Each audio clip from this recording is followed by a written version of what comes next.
예수님 공생애 내내 예수님에게 아지트 역할을 했던 마을이 하나가 있는데 갈릴리 북부 중앙에 가버나움이라고 하는 마을입니다. 거기 한 집이 있는데 인파들이 입추의 여지가 없이 모여 있어요. 그 집은 예수님 집일 가능성이 아주 높습니다.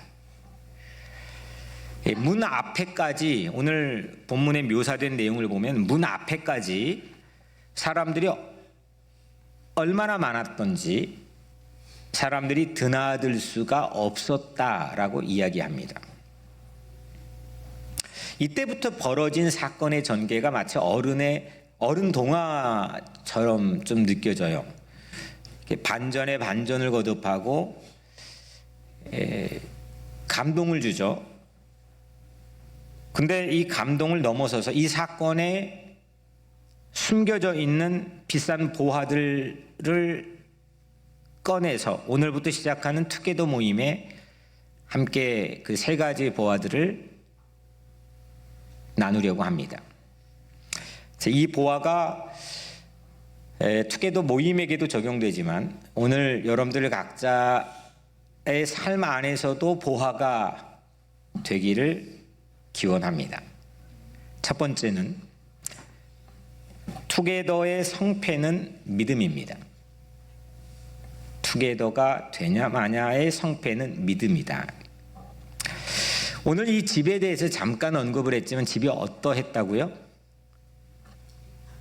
인파가 꽉 찼다, 많았다, 사람들이 입추의 여지가 없이 몰려들었다, 발 디딜 틈이 없어서 출입이 불가능했다. 이거를 한자성어로 뭐라 할까요? 입추의 여지가 또 뭐가 있을까요? 인산이네. 그렇죠. 인산이네도 있고요. 또 문전성시. 문전성시. 그렇죠. 사람이 너무 많아서 시장판처럼 되었다. 문전성시를 이루었다. 근데 이렇게 문전성시의 틈에서 한눈에도 튀는 5사람이 끼어 있었죠. 3절에 사람들이 한 중풍병자를 4사람에게 메워가지고 예수께로 올세. 그러니까 이 중풍병자는 그 혈관이 터졌어요. 그래서 어떤 부위인지는 모르겠지만 혈관이 터져서 몸이 마비가 왔고, 우리는 그 스트로크이라고 부르는데, 못 움직이는, 자유자재로 못 움직이는 그 환자를 들것에 실어서 4명이 그 인파의 틈에 왔습니다. 사람이 꽉 많이 있는데 들것이라는 상대적으로 좀 많은 공간 차지해야 되는, 한눈에 이 5사람은 아마 튀어났을 겁니다. 목적은 하나였습니다. 방문했던 목적은 뭐였을까요? 집 안에 계시는 예수님의 눈앞에 환자를 데려다 놓는 겁니다. 방법이 있어요, 없어요? 방법이 없어요. 무리들 때문에 이 들것을 맨 채로는 이 집 안으로 진입할 도리가 없었다. 이게 오늘 이 이야기가 공개해주고 있는 사실입니다. 4절에 무리들 때문에 예수께 데려갈 수 없으므로, 무리들 때문에 예수께 데려갈 수 없으므로, 예수님 앞에 서려고 길을 찾는 딱한 이에겐 안내자가 되기는커녕 이 무리들이 도리어 결정적 방해였다는 거죠. 무리들 때문에 예수께 데려갈 수 없었다. 사람이 아무리 많아도 앰뷸런스가 가면은 비켜주고, 급한 딱한 사정이 있는 사람이 있으면 배려해 주는 것이 인지상정일진데, 그 무리들 때문에 여튼 들어갈 수 없었다는 겁니다. 오늘날 교회의 자화상을 보여주는 건 아닐까? 그리고 이 무리들과 이 네 명이 극적으로 대비되어 있지는 않는가요? 교회는 무리로 있으면 망해요. 아무리 큰 무리일지라도 기적같이 어떻게 이렇게 모였어? 라고 하는 큰 무리일지라도 이게 다 지나가는 바람 같아요. 사람들은 그런데 거기에 관심을 가져요. 프랑스 파리에 지금 엄청난 소요가 일어났는데 얼마가 모였더라. 한국의 서울에 얼마가 모였더라. 이게 역사를 바꾸는 바로미터처럼 사람들은 나 숫자에 관심 없다고 하지만 다 관심을 가져요. 근데 이게 무리라고 하는 건 지나가는 바람 같아요.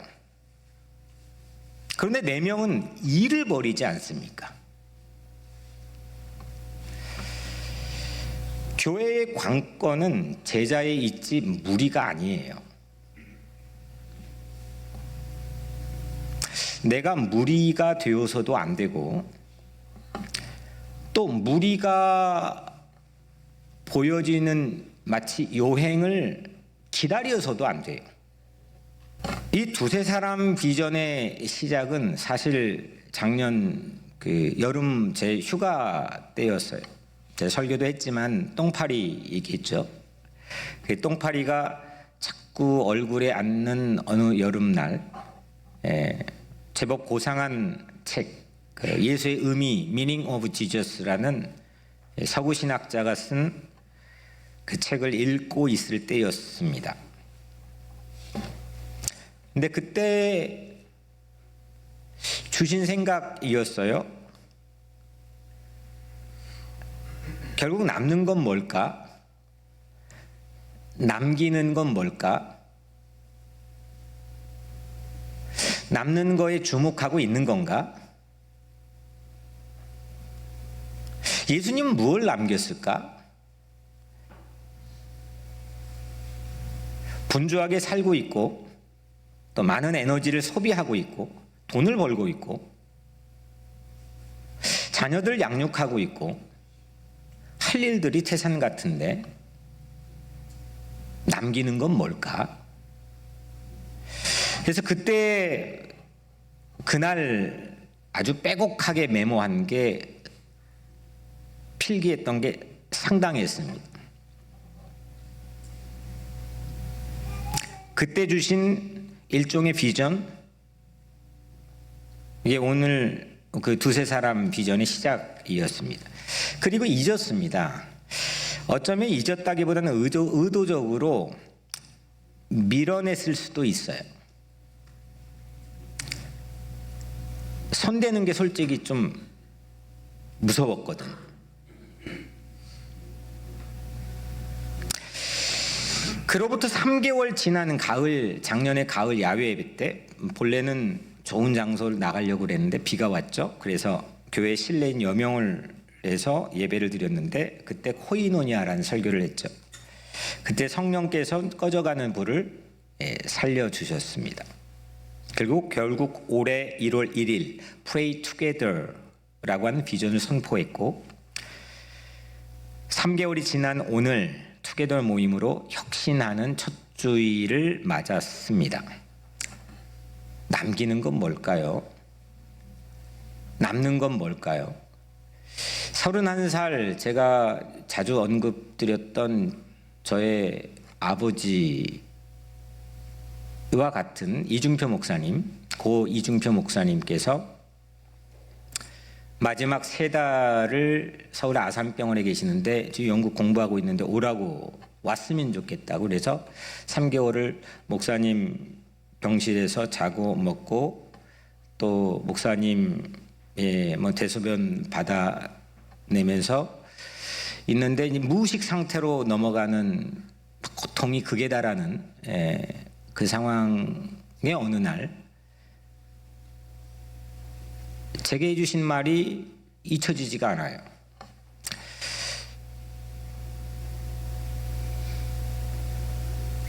남은 사람이 하나도 없어. 이렇게 그러시는 거. 아니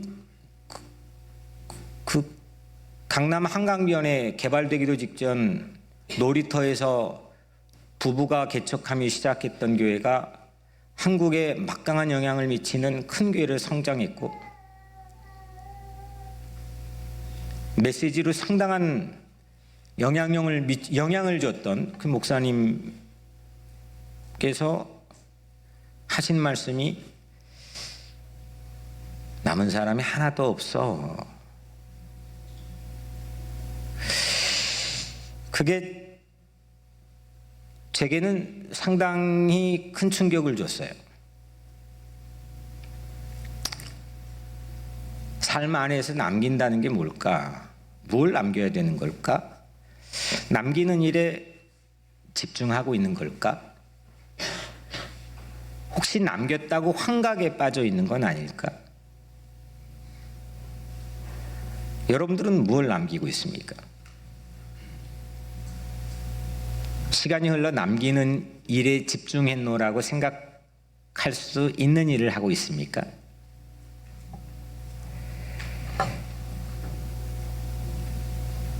우리 교회도 제법 좋은 무리들이 모여 있습니다. 그런데 그냥 좋은 무리로 멈출 수도 있다는 그런 각성과 생각, 깨달음, 일종의 회개, 그런 생각을 작년 여름부터 쭉 오늘에 이르기까지 하게 됩니다. 교회는 오늘 이야기 안에 네 사람 같아야죠. 일을 내는 사람,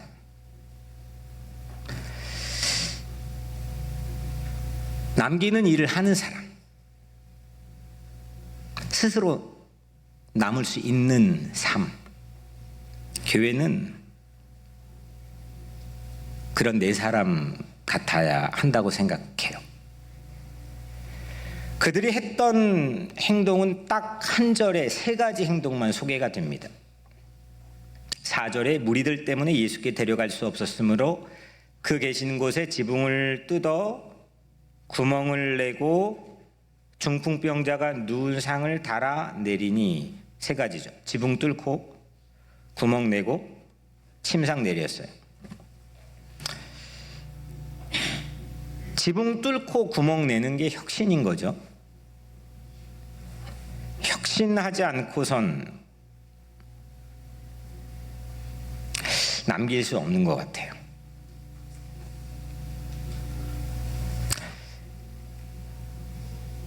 다 안다고 생각해버리는 순간, 내 틀을 깨지 못하는 순간, 목사인 저도 남기지 못하는 쪽으로 흘러갈 확률이 매우 많죠.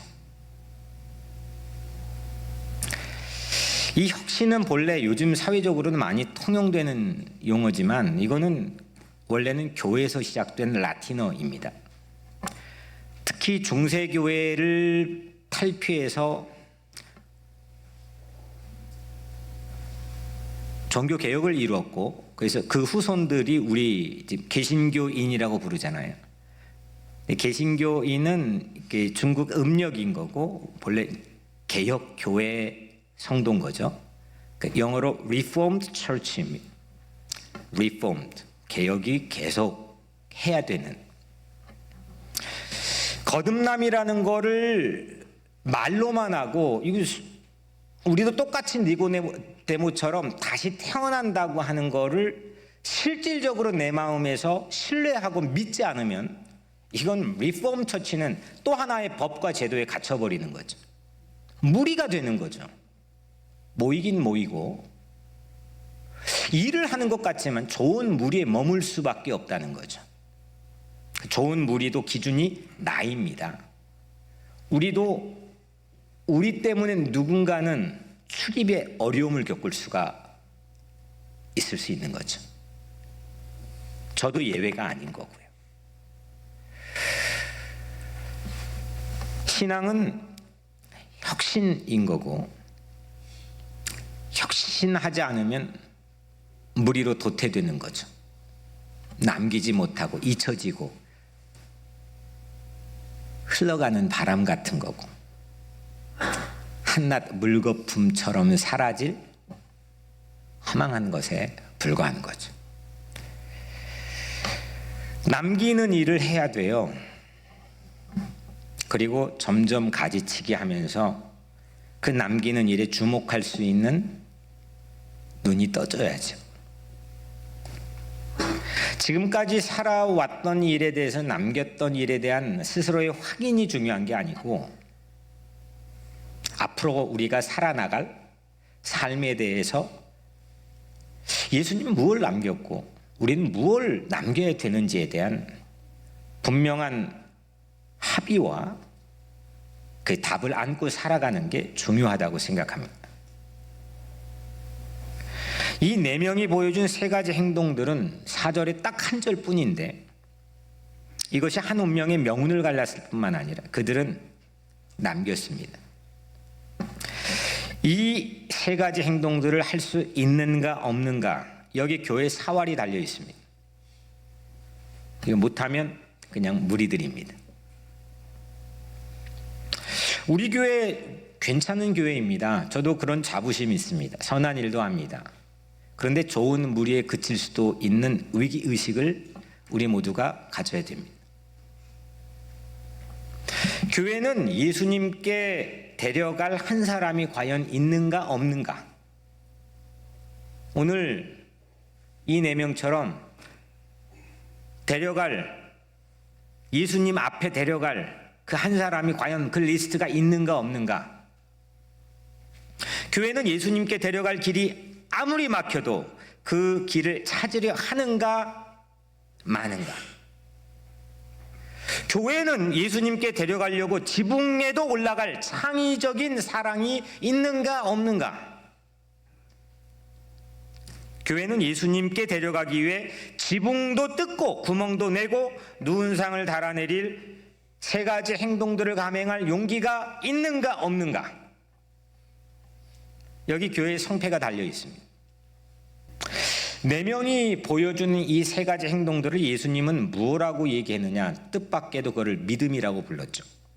행동했는데, 믿음이라는 건 마음, 일종의 정신세계 안에 작동되는 거 아닙니까? 그런데 오늘 예수님께서는 그 세 가지 행동들을 취한 네 명의 사람들을 향해서 그들의 믿음을 보시고 이렇게 말씀해 주었습니다. 그러니까 믿음의 친구들이 된 거죠. 지붕의 기왓장을 뜯어내기 전에, 물리적인 머티리얼이 있는 이 기왓장을 뜯어내기 전에 먼저 마음의 기왓장을 뜯어내지 않고서 어찌 지붕의 기왓장 한 장이라도 뜯어낼 수 있겠습니까? 의심하는 마음인데 거기 올라갈 생각도 못하겠지만 그 기왓장 한 장도 못 옮겨놓은 거예요. 무리들 때문에 난 못 가. 무리 너무하지 않아? 그렇게 무리들 바라보며 불평만 하고 있다면, 그런 마음이라면 기왓장 한 장도 못 옮겨놓는 겁니다. 이유는 얼마든지 찾을 수가 있습니다. 기왓장은 못 옮겨놓는 이유는 100가지 1000가지도 우리에겐 차고 넘칠 수도 있습니다. 근데 그런 마음으로는 마음의 기왓장을 벗겨내고 거기에 구멍을 뚫는 것, 그걸 곧 예수님은 믿음이라고 했습니다. 우리는 믿고 있습니까? 믿고 하는 일이 남는 겁니다. 믿고 하는 일만 남겨질 수가 있습니다. 믿는 자에겐 능히 하지 못할 일이 없다 하셨거든요. 예수님은 그 믿음을 마태복음 18장에 두세 사람의 기도로 표현하셨죠. 그 기도는 범죄한 한 사람을 위한 거고요. 우리는 투게더 모임 안에서 그대로 예수님 말씀하신 그대로 이걸 재현해 보자는 겁니다.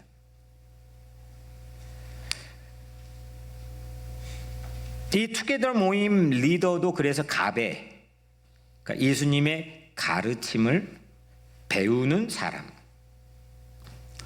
그 가르침, 그거를 그대로 믿고 기도하고 그걸 믿고 행동해보자는 거죠. 그리고 남겨지는 사람이 되자는 겁니다. 다음 세대에게 믿음의 유산을 물려준다. 그럼 뭘 남겨야 될 거 아닙니까? 우리 삶이 먼저 남겨지는 존재가 되어야 될 거 아닙니까? 잊혀지면 안 되는 거 아닙니까? 근데 기억해 그거를 한다고 되는 겁니까? 남겨지는 존재가 되어야 되는 거고 그 남겨지는 일을 해야 되는 건데 그게 뭡니까? 이 4명의 믿음은 네 사람 이 믿음의 친구들의 믿음은 사실상 들것에 누운 한 사람이 키워준 셈 아닐까요? 그 한 사람이 없었으면 올라갈 일도 없었을 거고 지붕을 굳이 뜯어내야 될 필요도 못 느꼈을 거고 거기에 구멍을 뚫어야 될 일도 없었을 거 아닙니까? 예수님이 당연히 그들의 행동에 대한 평가를 들을 기회가 없었겠죠. 한 사람이 결국 4명의 믿음을 키워준 거죠. 그러니까 내가 돕다가 내가 잘한 거죠. 내가 자녀를 한 번도 애를 낳아보지 않았던 여인이 애를 낳고 아무것도 모르는데 애를 키우다가 어머니로 자라나는 것처럼 우리는 세상에 모르는 것 투성이지만 그렇게 내가 하다가 내가 성숙해져 가는 것처럼 우리는 누군가를 위해 기도하다가 내가 자라나는 거죠. 누군가를 사랑하다가 내가 자라나는 거죠. 교회는 그런 4명이 있어야 된다는 거죠. 배우는 사람, 자라나는 사람, 혁신하는 사람, 나의 이 프레임에 갇히지 않는 사람, 얼마든지 자유롭게 그 프레임을 깨고 껍데기를 벗고 넘나들 수 있는 사람, 진리 안에서 참 자유를 만끽할 수 있는 사람, 그 사람이 믿음의 사람들이겠죠. 투게더가 함께 이 4사람이 지붕에 길을 내잖아요. 우리 투게더 모임이 지붕에 길을 냈으면 좋겠어요.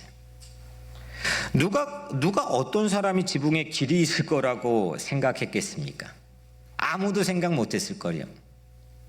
누가 그 밑에만 계속 요리조리 봤을 테죠. 지붕에 길이 있어?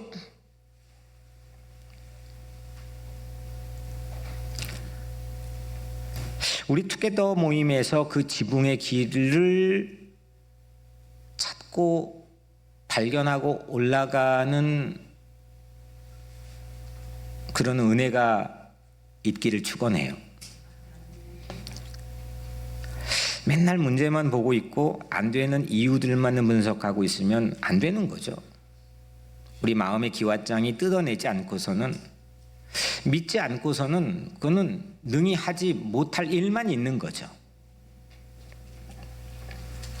구멍도 내고 예수님의 코앞에 내려놓을 위치 확보를 하잖아요. 그 위치 확보의 공간을 어떻게 그 방법으로 할 줄이야. 누가 생각합니까? 우리에게도 갖가지 산적하는 문제가 있지만 분명히 그렇게 지붕에 올라가 예수님의 코앞에 공간 확보, 위치 확보를 완전하게 할 수 있는 길이 있다니까요. 예수님을 믿냐 이거죠. 지붕에 들것 메고 함께 올라가는 등반일지를 2023년도에 함께 써내려갔으면 좋겠어요. 뭔가 올라가자는 거죠. 한 사람을 예수님 앞에 내리려고 지붕 등반하고 기왓장 뜯어내고 구멍 내는 믿음의 친구들이 했던 일을 우리도 한번 그 일을 내자는 거죠. 그게 내 자녀여도, 내 가족이어도, 내 부모여도, 내 교우여도, 내 친구여도, 누구여도 상관이 없죠. 그 투게더의 성패는 믿음에 있는 거죠. 두 번째로 투게더의 핵심은 뭘까? 투게더의 성공 여부는 믿음에 있다는 걸 오늘 이 네 사람은 우리에게 보여줬는데, 투게더의 그러면 core value, 핵심은 뭐냐? 오늘 이 본문 안에서 읽혀지는 것은 용서입니다. 예수님이 이렇게 말씀했어요. 5절에 작은 자야 내 죄사함을 받았느니라. 작은 자, 헬라어로 타크본인데 이거는 실제로 사이즈가 작다, 네 형편이 작다 이런 의미가 전혀 아니고, 헬라어 그리스 세계권에서 가장 다정다감한 호칭이 작은 자야 이렇게 번역한 거예요. 그러니까 우리로 치면 얘야 이거예요. 얘야.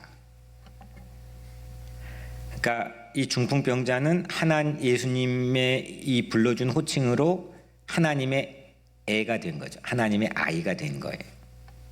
어떻게 하나님의 아이가 되었느냐? 중풍병이 나아서인가요? 지금 표면적으로는 그 병을 가지고 온 거거든요. 문제는 그 병이었는데 그 병이 사라져서입니까? 그래서 하나님의 아이가 됐습니까? 아니요. 단초는 forgiveness, 죄사함이었습니다. 용서였습니다. 그 용서도 두 가지의 분기점이 있는데, 용서해 주는 것과 용서받는 게 있는데 용서받는 쪽이었습니다. 용서를 받아서 하나님의 아이가 되었어요. 투게더 핵심은 용서받는 거예요. 우리 투게더 모임의 핵심은 용서받는 거예요. 세상에서는요, 조금 잘못한 사람, 조금 잘못한 사람이 많이 잘못한 사람 용서해줘요. 그런 사람 있으면 그렇게 용서하면 용사가 돼요. 그런데 하나님 앞에서는 누가 용서할 권한이 있나요? 이 세상에서는 조금 덜 잘못한 사람이 더 많이 잘못한 사람을 판단, 저지도 하고 그걸로 사회적 안전망을 확보하기도 하고, 또 때로는 자비를 베풀고 관용을 베풀고 용서를 하기도 하죠. 근데 하나님 앞에서 누가 용서할 권한이 있습니까? 아무도 없죠.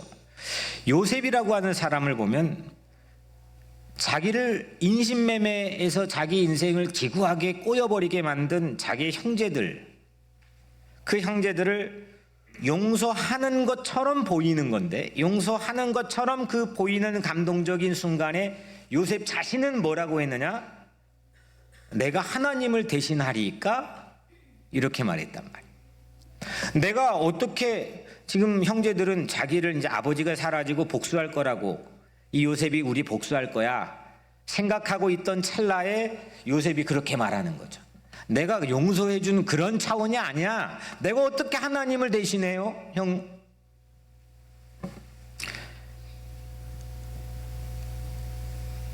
우리는 용서받는 존재여야 되죠.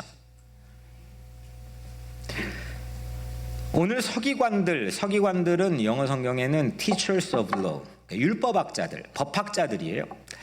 이 법학자들이 수군댔어요. 예수님께서 작은 자야 얘야 내 죄사함을 받았느니라 이렇게 말하니까 웅성웅성 수군대기 시작해. 이 법학자들이 어떻게 저렇게 말하면 안 되지, 저건 신성모독이야, 용서는 하나님만 하시는 거지, 이렇게 수군댔단 말이에요.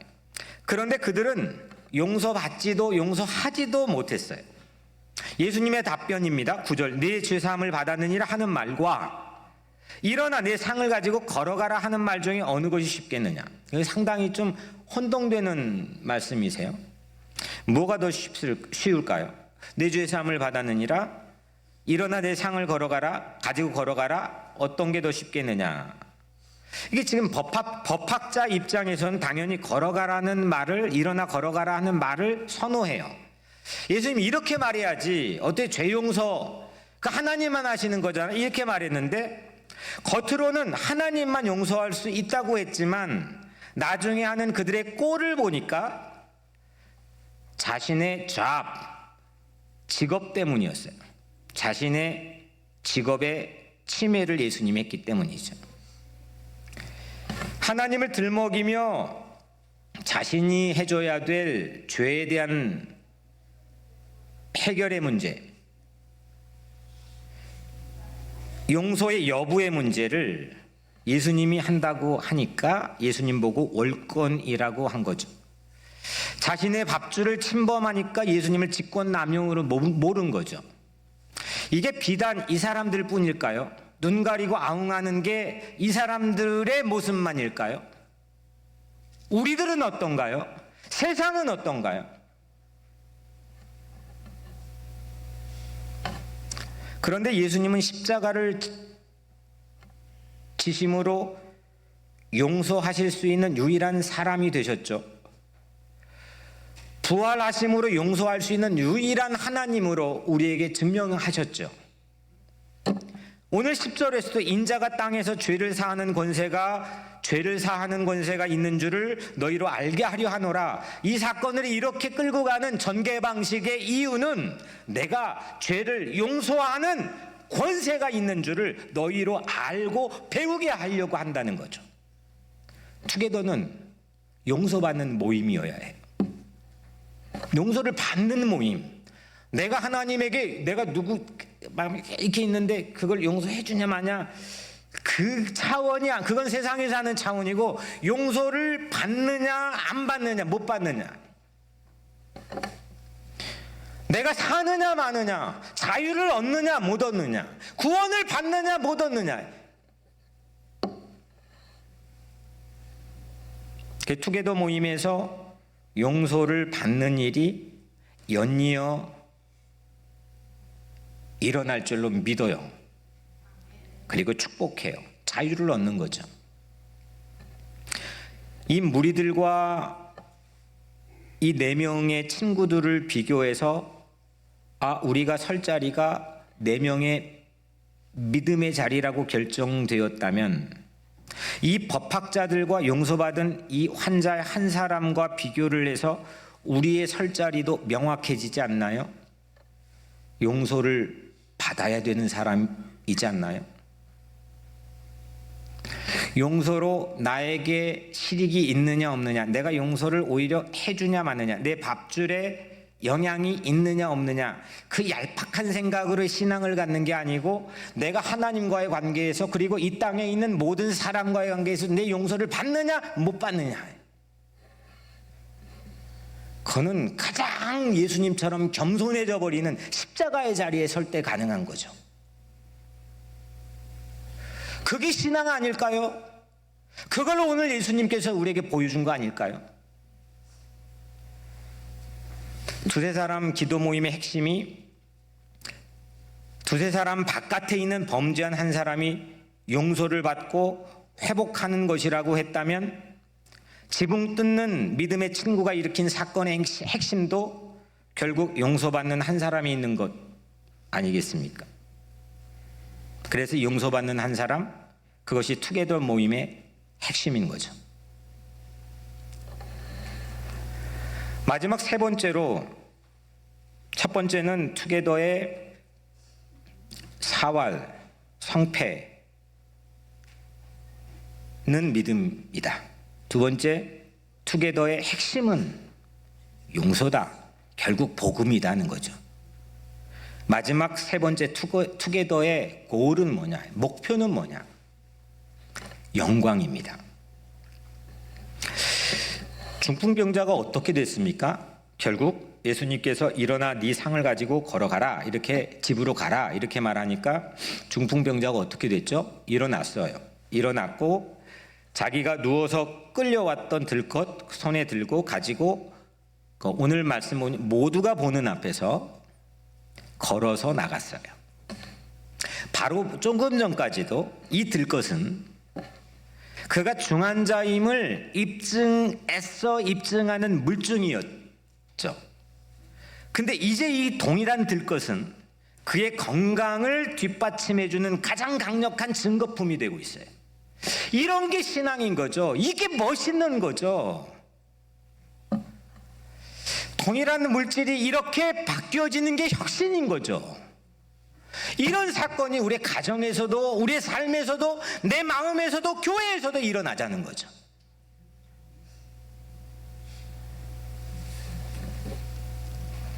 많은 인파가 다 봤잖아요, 지금. 집에 인산인해를 이뤘다는 걸 애써 표현하는 게 그 무리들 때문에 못 들어갔다는 측면도 있지만 결국 이들이 다 봤어요. 그래서 무리를 이렇게 표현합니다. 그 무리가 믿기지 않아서 눈을 비빌 정도로 어메이징, 놀랐다는 거예요. 이게 그냥 우리가 놀랬다는 게 아니라 진짜 믿겨지지 않아서 눈을 비비고 다시 볼 정도로 이거는 까무라치게 놀랬다는 겁니다. 그리고 그들이 했던 행동은 이 무리들이 하나님께 영광을 돌렸어요. 그 영광을 돌리면서 오늘 이야기의 마지막 대사를 그 무리들이 해요. 우리 평생에 이런 일은 처음 본다. 우리 성경에 뭐라고 돼 있죠? 우리가 이런 일을 도무지 보지 못하였다. 똑같은 얘기 아닙니까? 못하였다, 처음 본다. 처음 보는 게 있어야죠. 그게 영광이죠. 예측도 안 되는 처음 보는 일, 상상도 안 됐던 처음 보는 일, 하나님이 하시는 일, 그 놀라운 일이 나도 보고 내 삶을 통해 보여지는 것, 이게 투게더 모임의 골인 거죠. 함께 가는, 여러분들 가정이 투게더라면 그 가정의 목표가 돼야 되는 거죠. 우리 인생의 제1의 목적이 뭐냐? 하나님의 영광을 드러내고 보고 증거하는 거 아닙니까? 우리 평생에 이런 일 처음 본다. 이게 이 무리들이 했던 마지막 대사인데, 우리 자녀들이 여러분들을 보고, 부모 보고, 엄마 아빠 나 이거 처음 봐, 이게 남겨지는 일 아니겠습니까? 이런 고를 가지고 우리가 다시 일신에 살아야 되는 것 아니겠습니까? 물론 그 뒤로 무리들의 행적은 공개하고 있지 않지만 우선 보여줬잖아요. 들것 가지고 걸어가는 것 그들도 봤고 그들이 하나님께 영광을 돌리고 이런 마지막 대사를 한 걸 보여줬잖아요. 예수 설교만 들으려고 몰려든 무리로 그들은 머물지 않았을 것 같아요. 그 뒤로 점점점점 하고 생략도 있지만, 침묵하고 있지만 그들도 아마도 각 가정과 자기 삶의 터전에 돌아가 믿음의 친구들이 되었을 거라고 하는 상상은 저만의 과한 상상일까요? 여튼 성서가 침묵하는 이 빈틈에 파고 들어간 저의 유쾌한 상상을 그냥 물리더라도 봤잖아요. 보여줬잖아요. 영광을.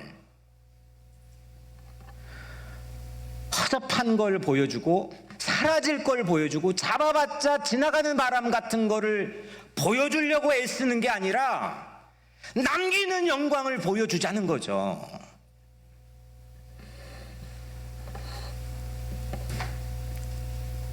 투게더의 모임의 목표는 그래서 영광을 보고 영광을 보여주는 겁니다. 내 영광이 아니라, 나의 공적이 아니라, 이 목사의 애써 한 그런 수고는 공적 이런 게 아니에요. 이런 시시한 프레임에 갇히지 말자는 거예요. 하나님의 영광을 보자는 거예요.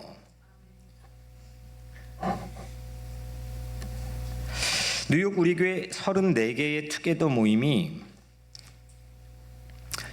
68개의 투게더로 이루어지는 날, 우리 모두 영광의 잔치를 열었으면 좋겠어요. 어떻게 인도하실지는 저도 가늠할 수는 없지만, 그래서 저는 놀라운 일을 기대하고 바라보게 되는 것 같아요.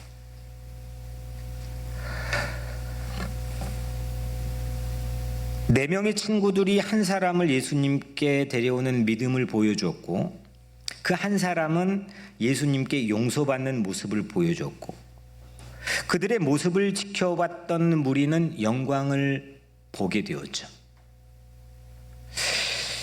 우리들도 친구들과 가족들과 자녀들과 그런 영광의 등반일지, 나의 등반일지를 함께 써내려갔으면 좋겠어요.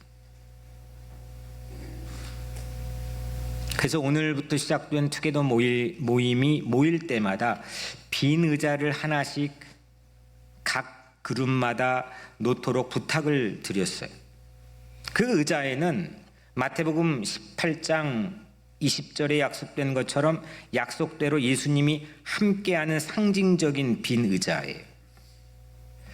그리고 우리가 채워야 될 그 한 사람의 앉아야 될 상징적인 빈 의자예요. 투게더 모임은 믿고 기도하며 용서받음으로 자유를 얻고 영광을 보는 하나님의 도를 전하는 모임이 되었으면 좋겠어요. 지붕에 오르는 등반 일지는 어쩌면 사순절의 클라이막스죠. 예수님은 우리 죄의 지붕인 십자가에 등반하셨잖아요. 그 누가 그거 올라가요? 근데 예수님께서는 내 죄의 지붕인 십자가에 올라가셨죠. 그리고 이런 말씀하셨어요. 사람이 친구를 위하여 자기 목숨을 버리면 이보다 더 큰 사랑이 없나니 너희는 내가 명하는 대로 행하면 곧 나의 친구라. 예수님은 나를 들것에 메고 등반해 주신 진정한 친구가 되어 주셨어요.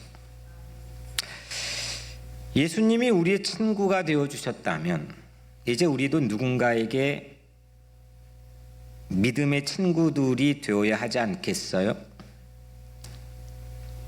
투게더의 성패는 믿음에 있어요. 투게더의 핵심은 용서이고요. 투게더의 목표는 영광입니다. 그런 친구들과 함께라면 어디든 행복하지 않겠습니까? 사랑하는 믿음의 친구들이요. 믿음의 친구들이 되어 주십시오. 부탁합니다. 단 1년이라도 한눈 팔지 않고 믿음이 친구들이 되는데 총력을 기울여 주십시오.